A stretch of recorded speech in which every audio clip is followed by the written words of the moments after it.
So yun po mga kababayan, welcome back ulit sa ating munting channel, ang Alex Librada Vlogs.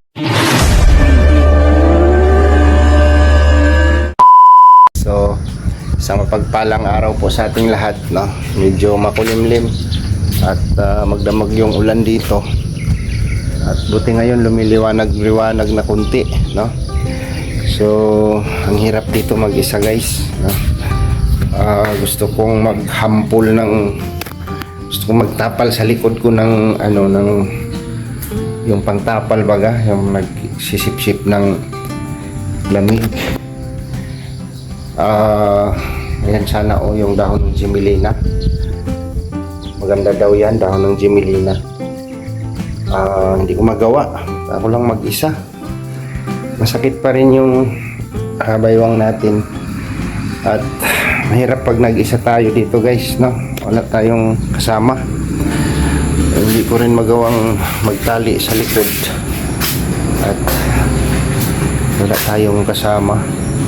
Maaga pa sila ni Kuya Bibi umalis, no? Sila ni Abel, maaga pa silang umalis. Pagising ko wala na sila. So nilinis ko lang yung lababo at yung mga natira dyan na basan, mga tira-tirang pagkain, nilabas ko na, pinakain ko na sa aso. Ay, meron pa palang pandesal dito, oh. Nilabas natin ito. Ayan, pandesal, pagkain ng aso to. So yun, nag-decide po ako ngayong araw na biyahe papunta kila Papa. Doon tayo magpagaling. Doon na tayo ng ating sakit sa likod. Kayang-kaya naman na i-drive, kayang-kaya naman na maniho. Nga lang, dandahan lang at hindi masyado to siguro pahinga-hinga konti kung mapapagod, pero dahan-dahan lang, no? Hinay-hinay lang. Naka-prepare na po si partner ko, oh. Ayan na rin po yung mga gamit ko. At hihingi tayo ng bigas. Magkakarga tayo ng bigas. Hingi ako. Nag-message man ako kay Dodong na hingi ako kahit isang piraso lang. Isang piraso lang. Daling ko doon, no? Para makatulong din tayo. Katulong din doon sa inyo namin. 5 kilos lang, no? Marami naman. Sabi kay Dudong, pahingi ako kahit isang piraso lang at mabitbit ko doon kila Papa. Right, so okay naman na dito. Pupunta naman dito si Kuya Bibi pagka so iwan ko muna to, sasarado ko lang, ilalak, tapos babiyahe tayo uwi ng Cotabato ngayong araw. Hirap dito, guys, no? Wala tayong walang magpisil-pisil, diba? Gusto magpahilot, kaso lang wala akong alam na manghihilot dito, no? Kaya mas okay doon kasi nandun naman yung mga kapatid, mga pamangkin ko, nandun naman sa Cotabato. So mas maganda doon ako mag-relax para pero masakit pa rin siya, guys, no? Maya magtatali lang ako ng mga karga ko doon sa motor. Alright.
So ayun, nagkarga tayo nanghingi tayo ng bigas kay Dudong.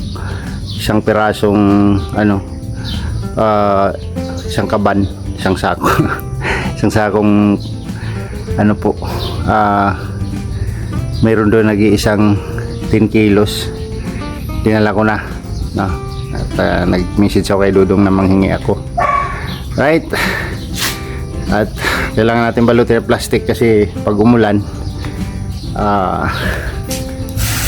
hindi na tayo so ito kaputi, ito raincoat, lagay ko na lang dito,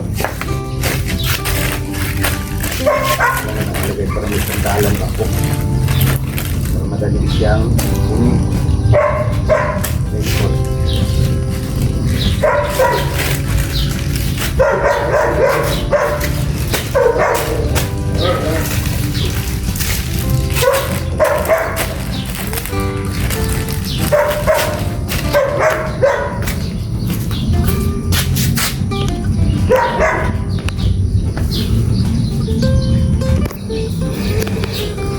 So ayun po, naka-prepare na po tayo, pabiyahe na tayo. So oras po ngayon ay alas 7:20 ng umaga, 7:20 in the morning guys.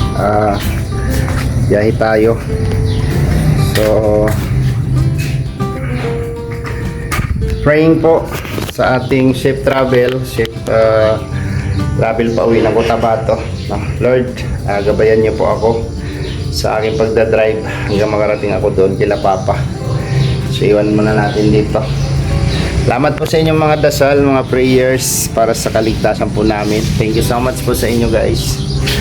Maraming salamat at hanggang dito na lang yung vlog natin. Thank you sa inyong suporta at pagmamahal. Maraming salamat sa mga nagtiwala at patuloy na sumusuporta dito po sa aming lahat. So God bless. Sana tuloy-tuloy pa tayo.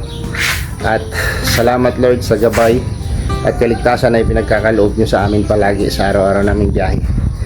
So kita-kits tayo next vlog mga kababayan. Salamat sa inyong lahat and mag-ingat po tayong lahat. Bye bye po.